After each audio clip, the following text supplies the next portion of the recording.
Hi everyone, welcome to Edie's Craft Room. I'm Hannah Catherine Brand. Thank you so much for joining me today as I update you on my cross stitching. This is FlossTube number 2. I told you in my first one that it was going to be a while before the second one came around, but it is that time. So let's jump into what I've been working on, and I may or may not have a new start even though I don't have any finishes to share. But so it goes in the world of crafting, so let's dive into it. Since my last video, I actually had some oral surgery done and everything is totally fine, but the recovery time allowed me for extra stitching time. And you know what? I wasn't feeling quite well enough to sit at my table and get some quilting or other types of crafting done, so stitching was the perfect way to pass the time and heal. So I made some progress on my Fruits of Plenty. This is the Modern Folk Embroidery, I believe 2021 stitch along. Now I did not find out about it until the end of 2022. So this has been a couple years in the works, but not as long as you think it might have been. It is a big project. First of all, let me show you where I was last time. And then this is the update. This is a gorgeous piece designed by Jacob DeGraff of Modern Folk Embroidery. And the design has a total of approximately 47,392 crosses.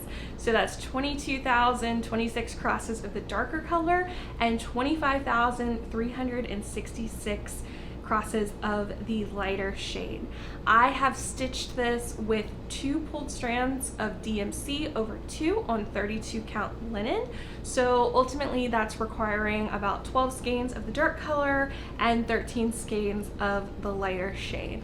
Now y'all who have watched me before know I love blue and white, so I loved the sample that Jacob created with the blues on the white linen, so that is what I had to make. Now plenty of other people that have stitched this or are currently in the process of stitching it and behind like me have used other colors and it looks absolutely gorgeous. So different strokes for different folks, right? But if you are interested in making this pattern like me, I used DMC 932 and DMC 3750. So just these 2 colors, which is really nice for those of you who don't like a lot of color changes and swapping your needles. You definitely only have 2 options, so it is a little bit of a refreshing project depending upon what you usually work on.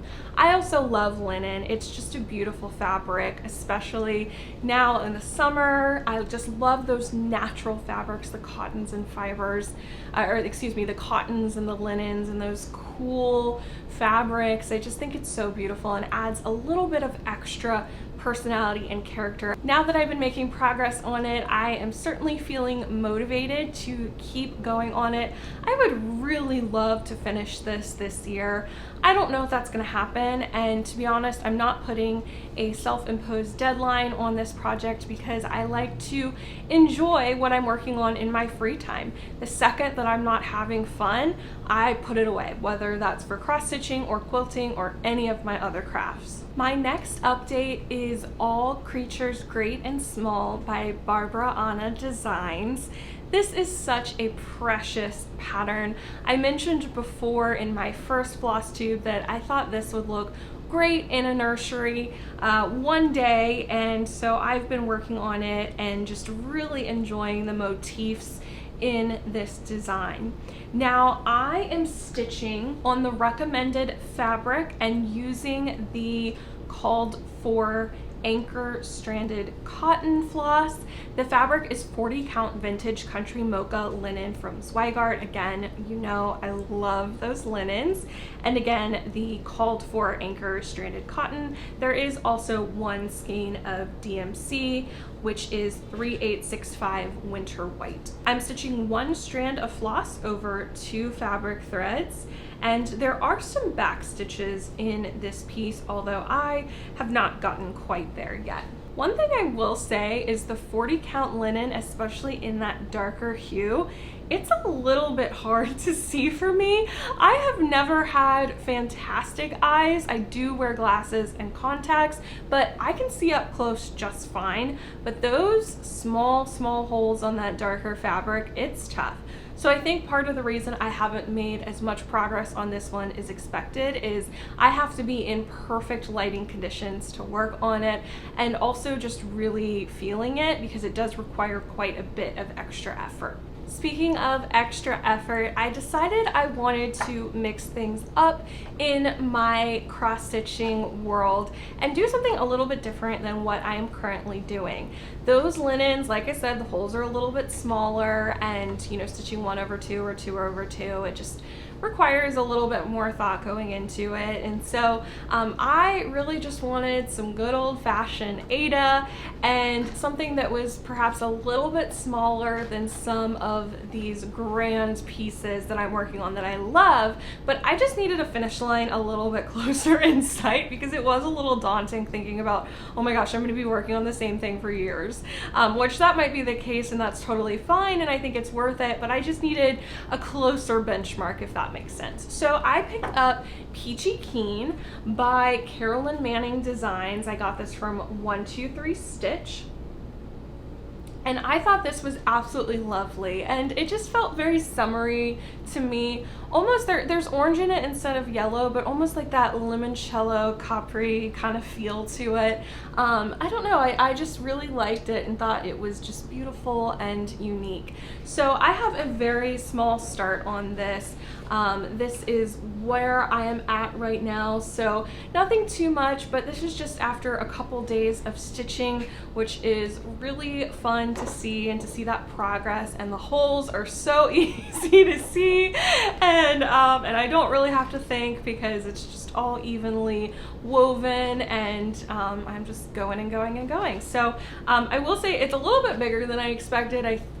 And of course I read the information, but I guess my mind just wasn't scaling it correctly when I purchased. So it is still a little bit of a bigger project. It's not something I can knock out in a weekend, but again, I feel like the end is a little bit closer in sight than All Creatures Great and Small or the Modern Folk embroidery piece. So that's really nice, and this is just a good summer stitch. I actually really enjoy taking my cross stitch on the beach, which some of you might be clutching your pearls by that because of, you know, the salt and the sand and the seaweed and, you know, all of that together. But I really like doing it, and I haven't had any problems with it in the past. So I picked this up to take on my beach vacation, which by the time you're seeing this video actually will have already been completed. So hopefully we'll be just that much closer to FlossTube number 3 and I'll have a lot more to show you 6 months from now. But I really enjoyed this and thought this would be great. Just like people pick out a beach read, I like to pick out a beach read and a beach cross stitch. So that is the story behind this one. Also, I forgot to mention I'm stitching on 14 count Aida. It is white, and the total piece is 145 stitches wide by 145 stitches high. So a nice square pattern there. Because I'm stitching on 14 count Aida, that's going to be putting me at about 10¼ inches square for my total finished piece. I don't know why I thought 10 inches wasn't that big of a piece, but yeah, it is. And I'm using all of the called for DMC. Final thing, and then I'll move on. Actually, I am using this fun little project bag to keep it in. This is from my first cross stitch I ever did. It was from Fat Quarter Shop. I think it was from like their quarterly stitch subscription or something, and I'm not a subscriber to that, but I just bought it as an a la carte package. And anyway, this is the perfect project bag for the beach because it has these like holes so the sand can fall out of it if you get any into it. So just a fun little memory. Again, this is my first beach cross stitch, so carrying on the tradition. Last but not least, this project, my Big City Christmas by Country Cottage Needleworks. I'll be completely honest with you, it has left been left completely untouched since the last time we chatted. I am one of those people that has a hard time working on holiday projects when it's not even remotely close to the holiday. So I don't think I've touched this one since the end of the last Christmas season. It's so pretty and I love it, but no progress whatsoever on it. Hopefully as we start getting into the later fall, I'll feel motivated, but this one might take me a little bit more time just because it's not evergreen. It is pretty exclusively Christmas season feeling. So probably like around Thanksgiving, I'll be able to start working on it because Christmas just feels a little bit sooner. So as I said before, no rushes whatsoever on any of these projects. There are no self-imposed deadlines on my cross-stitching, unlike I put for myself for quilts or other things. So just happiness here and planning on keeping it that way for the foreseeable future. Two final things I wanted to mention are just some supply items that I have found helpful and wanted to share with you in case you were looking for something similar. The first is this little, I guess, pad folio is maybe how I would describe it.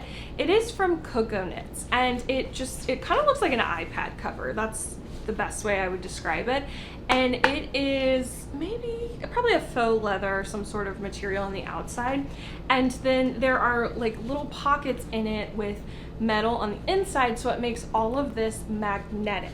So it comes with a bunch of different magnets, and this is great because if you have a pattern, you just stick the pattern up here and use the magnet, and then this just sits up like a little, it just sits up like a, oh, what do you call it? This. It sits up like this. You can see it, right? So you can refer to your pattern. It's the summer, obviously. My brain is just not working at, I guess, the full function. It is in chill out mode. But anyway, I have found this to be great. I am a paper pattern girl through and through. I try and minimize my time looking at screens as much as possible when I do not have to. So having these paper patterns is just so fantastic, and so having something like this to set it up is great. I love bringing this on airplanes and setting this on my little tray, and I can just stitch away like that. So it's also great because of the magnets. You can put your needle minders on here, or the magnets that come with it, and put your needles, or I'll put my little scissors up here. I kind of secure my floss that I'm using at the time. I love this. I think it was technically designed with knitters in mind, thus the brand name Cocoa Knits, but I have found it to be wonderful for cross stitching. So just wanted to put that out there as well. I am not sponsored. They have no idea who I am. This was actually something, I don't know if it was an Instagram ad or something like that, but I found out about it a couple years ago, and my wonderful husband, who I think probably was just my boyfriend at the time, got it for me for some sort of holiday, and I have loved it and continue to use it. So wanted to share a little bit more about it with you in case it's an item that you were not familiar with and wanted to check out. Last but not least, I've spent a lot of time talking about how difficult some of those holes are to see, and I know it is not going to get any better as I age. So I do try and take care of my eyes and really spend a good amount of money on my glasses to make sure they have the right filters and all of the extras. Like my HSA gets trained when it's time for me to order glasses. But in terms of lighting, I have been using this sort of neck light. It just goes around your neck like this, and then you can adjust them. It looks so goofy, but it's cute. And I feel like I look like a little alien. But honestly, these things are great. There's a few different settings of brightness, so you can see that there. You do get some shadows, or it's not the perfect solution, but it is really wonderful if, again, you're on an airplane or you have a significant other that needs to sleep and you want to stay up. It's great for reading. It doesn't have to be just for cross stitch. It could be for anything that you need just a little bit extra light. So I have enjoyed this. It's rechargeable via just a charger, a USB charger. And I really have thought that this is a lovely addition to my cross stitching. I can fold it up and just throw it in my project bag, and I am all set with a little bit extra light. So when I'm away from my beautiful lights, that I have in my craft room, or usually I have one by the couch to do some stitching at night in the evening when we watch TV. I always have to have something going on with my hands. I can't just like sit and do one thing. But if I'm not quite sure that I'm gonna have those perfect situations and settings, then this is a great product. That ended up being far more robust than I thought it was gonna be. So if you're still here, thank you so much for being with me today. I had a couple of you request this video, so I hope you enjoy it and are inspired to work on some new projects or some of the ones that I am working on. It's so cool to have this wonderful community of crafters, whether you are a quilter, a stitcher, or someone else who just loves craftsmanship. Thank you so much for watching. If you enjoyed this video and want to see more in the future, I would absolutely be honored if you would subscribe to my channel so I can see you here in Edie's craft room next time. So until then, happy crafting! Bye-bye.